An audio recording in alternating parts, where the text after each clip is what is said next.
Okay, so it's time for us to go ahead and get back into our coverage over the X-Men. And now we pick up with book number 3 of the Phalanx Covenant crossover. Now, when it comes to book number 3, it's all about the idea of Cyclops, Jean Grey, Cable, and Wolverine being able to save the X-Men who got taken back in book 1, but to also find a way to get rid of the Phalanx across the board to basically save the entire Earth. Now, when it comes to book number 3, it is called Final Sanction. But on top of that, this book is happening at the same exact time as book 1 and also book number 2. Now, something else I do want to mention is that with this book right here, it's really more about Cyclops, Jean Grey, and Cable rather than Wolverine, who's also involved in this book. And you see what I mean as we go through today's storyline, because this book alone is kind of picking up where the adventures of Cyclops and Phoenix had left off at. And again, you'll see what I mean as we go through today's storyline.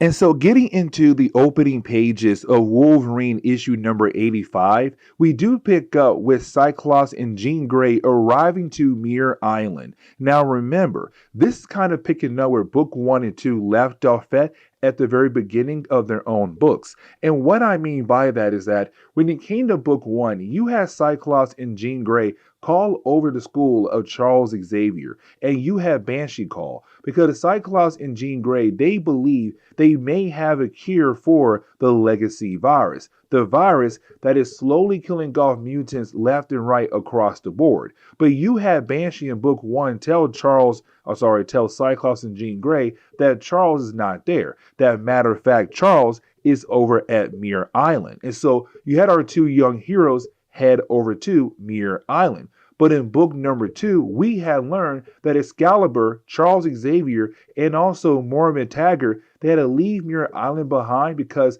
the Phalanx had attacked there as well. And so for Cyclops and Jean Grey, when they arrived to Muir Island, they're now being attacked by different members of the Phalanx all at once. And they have no idea what in the world is currently going on. Now, around the same time you have Cyclops and Jean Grey arrive to Muir Island, you also have Wolverine arrive to Muir Island. Now, the reason why, because for Wolverine, he was called up by Charles Xavier to come over to Muir Island, except when he arrives, he's a tad bit too late. Charles already left, but on top of that, the entire island is now being controlled by the Phalanx. Now, you have Wolverine believe that he has the ability to take this threat head on. And you had the Phalanx say, dude, listen, you are just a man with claws. There is no way you truly believe that you'll be able to actually defeat us. Now, luckily for Wolverine, you had Cyclops and Jean Grey nearby, and they were able to save him. But you didn't have our three heroes being able to regroup and now go inside the island lab to figure out what exactly is going on here. Now, for one of the members of the Phalanx, you do have them go ahead and try to give Stephen Lang an update about what's happening on Muir Island. Now, remember, Stephen Lang is currently in charge of all the Phalanx. But the thing is, every Phalanx besides him is right now part of a hive mind. And so for Stephen Lang, he's kind of worried about the possibility that a Phalanx might figure out what he is trying to do with them, which is killing off the mutant race. Because remember, when it comes to the Phalanx, they are able to absorb humans, but it can't absorb mutants and add those mutants into their army. And the reason why, because, well, the mutant DNA. And so right now you have the Phalanx holding on to the X-Men and trying to use the X-Men as a way to learn about a way to hopefully absorb them and add them into their Phalanx army. But either way, for Larissa, one of the Phalanx who was on Muir Island, when she goes over to Stephen Lang, he's kind of like, okay, cool, you know what? Let me go ahead and just make sure she's not able to read my thoughts. And matter of fact, he go ahead and forces her back over to Muir Island to make sure that she cannot read his thoughts. The problem is that after he does that, she's kind of like, that was weird, very strange. You know what? I feel like there's something up with Stephen Lang. But getting back over to our heroes, you have our heroes right now trying to regroup with one another. But while trying to do that, you did have more members of the Phalanx appear trying their best to go after our heroes. But then at the very last second, they are then saved by Cable. Now, this begins the whole idea of me saying, like, this two-part story arc is really more about Cable, Jean Grey, and Cyclops rather than Wolverine, which is kind of sad because this is a Wolverine issue.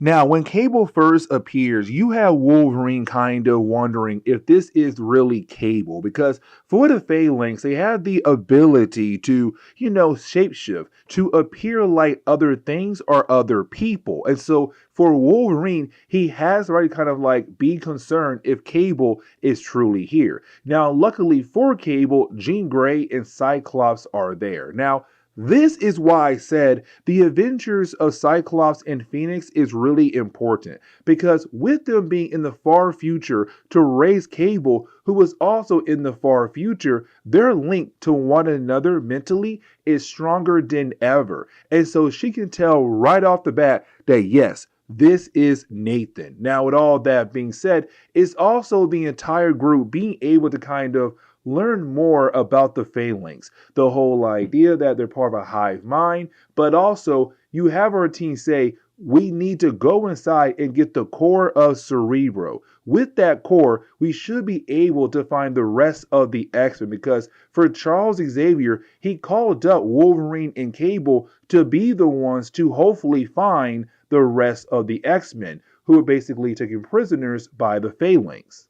Now, for our heroes, they do have a game plan here. You're going to have Cable and Jean Grey being able to use their mental power as a way to keep the Phalanx busy long enough to allow Cyclops and Wolverine to run inside and get that core that they need. But here comes the big problem, though, because for Jean Grey and also Cable, their minds are going to be connected to one another. And with their minds being connected, is going to be Nathan learning that Cyclops and Jean Grey were the ones who had raised Cable in the far future. Now, to kind of get the full idea of what I am talking about, we had covered a storyline called The Adventures of Cyclops and Phoenix, where you had Rachel Summers by that point in time become the mother of Scotty, pull Cyclops and Jean Grey into the far future, place their souls and minds and bodies in the far future as a way to raise young Cable, who by that point was also brought to the far future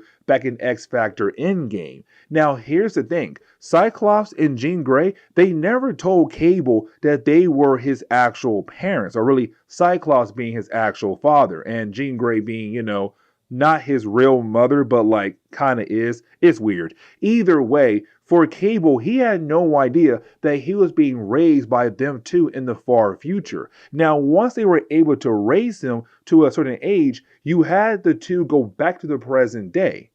And so for Jean Grey, she's kind of afraid of the idea that sooner or later Cable might find out that he was actually raised by his father for at least 12 or 13 years. But either way, it's them two right now trying to hold the Phalanx back with their powers long enough to allow Cyclops and Wolverine to get that core. Except one of the Phalanx was able to get away from Jean Grey and Cable. So while you have Cyclops and Wolverine trying to get that core, they are then confronted by that one Phalanx that got away. Now for Wolverine, his goal to kind of keep the Phalanx busy long enough to give Cyclops the chance to hit the Phalanx hard enough to get rid of it, so they're able to get the core and get the heck out of there. The problem is the Phalanx is trying to use Wolverine as a shield, and so if Cyclops does use his optic beam, then most likely Logan will be hit as well. But for the rest of the Phalanx, they do realize that Cable and Jean Grey are technically being used to kind of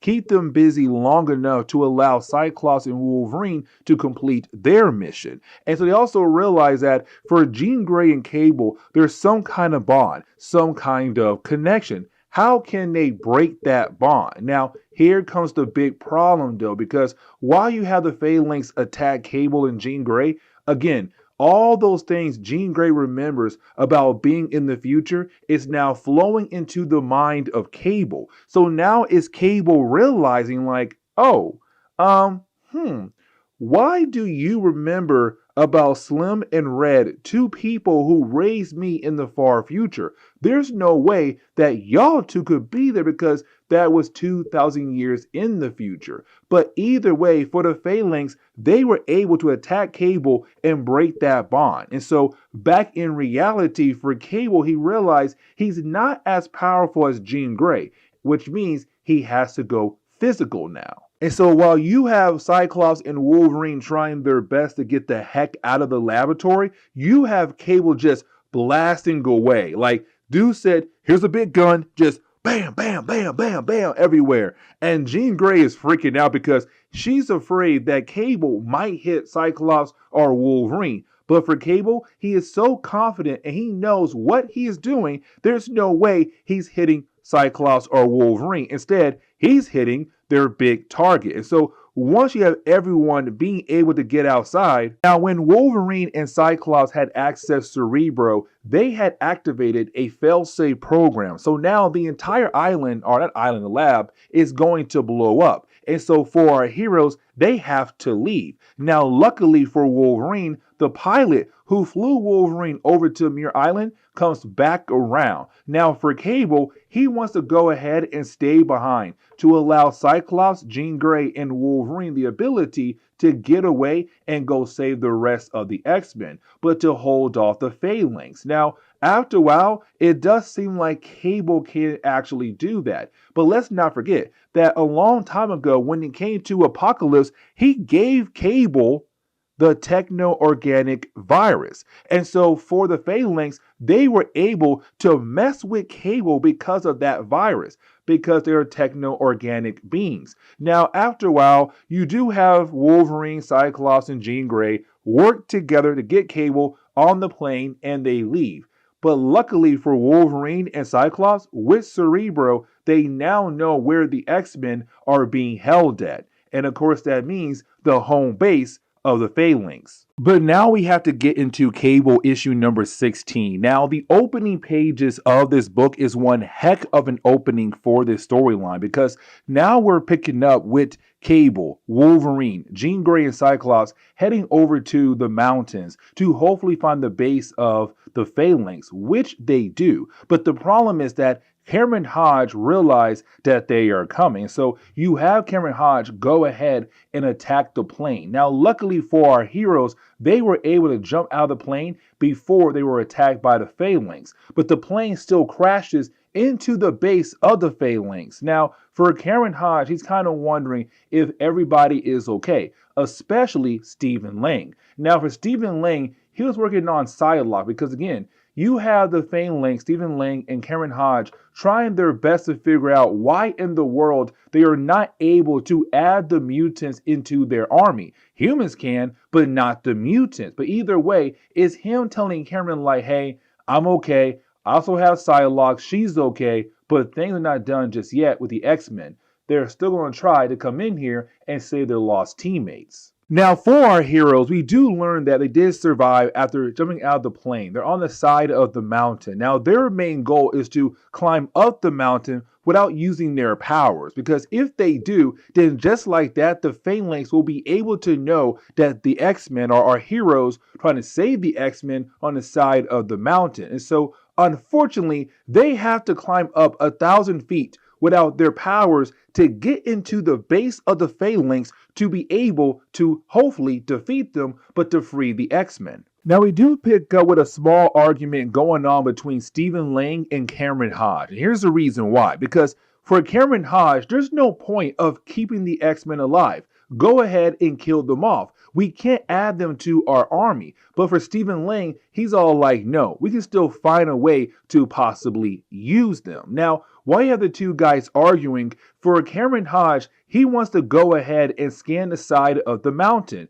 You have Stephen say no. And the reason why? Because to him, the mountain is not even climbable. But the thing is, he's completely wrong. Because on the side of the mountain, you have our hero still climbing up the mountain. Now, for Cyclops and Jean Grey, they're having a hard time like being with Cable. Here's the reason why. Because they were with Cable when he was a young boy in the far future, raising him. So the whole idea of seeing him now on this deadly mission, they're kind of like, this is hard for me because technically we're now like his parents for real. Like, yes, at first Cyclops was, but now for real, he raised this child. He's kind of like, dude, I just can't stand the idea of my son being here on this deadly mission. But at the same time, they don't have a choice.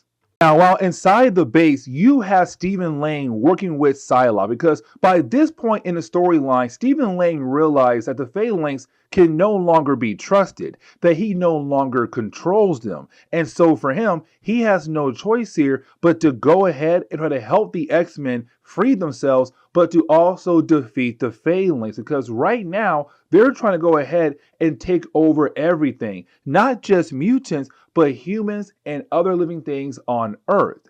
And so it's him saying, hey, Psylocke, I need your help to complete this mission.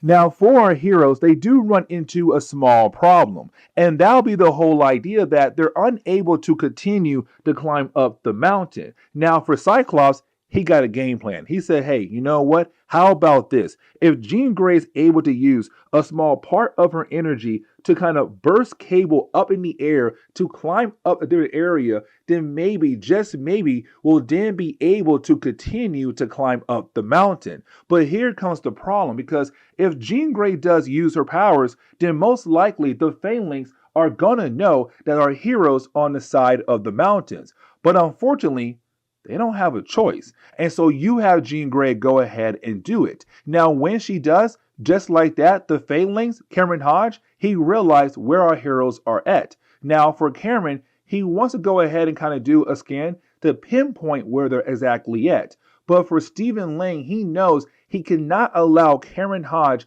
to go after our heroes because he wants to use the X-Men as a way to defeat the Phalanx, to save the entire world. And so he now has to play mind games with Cameron Hodge. But after a while, it's kind of like, okay, you know what, Cameron? Go ahead and do your scans, because if you believe that mutants are on the side of the mountain, then there is a possibility that you are right. Now, for Cameron Hodge, he finds Psylocke outside of the base of the Phalanx. Now, for Cameron Hodge, that makes no sense at all because she should not have the ability to walk by herself. She is a mutant. With her being a mutant, she needs to stay locked up because they can control her. But right now, you have Psylocke pretend that she's one of the Phalanx right now, or part of their army. Now, with that being said, for Cameron, he does find a piece of the Phalanx on the plane our heroes used earlier. Now, with that small piece, there's small fragments of a memory that Cameron Hodge can scan to learn more about. But getting back over to our heroes, but now it's time for us to get into the good old battle stuff, because now our heroes are able to get into the base. Now, for Cyclops, Jean Grey, and Cable, they're inside right now trying their best to attack the Phalanx. Wolverine stays behind. And the reason why, because Wolverine's job is to go free the other X-Men. Now, while you have our heroes fighting against the Phalanx, you have Cameron Hodge and other members of the Phalanx jump into the battle.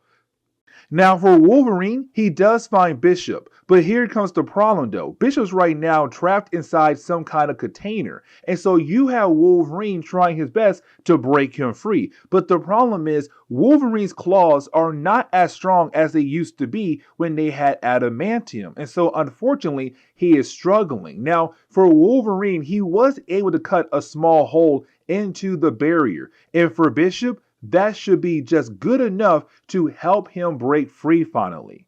Now, we do get a couple more pages where we do see Cable, Cyclops, and Jean Grey fighting against the Phalanx. Now, while doing that, Psylocke does not jump in just yet, but you also have Stephen Lang kind of wondering if his plan is going to fall apart, because for his plan to work, everything must fall in the right place, which means that everything must go off at a certain amount of time to have everything work well together.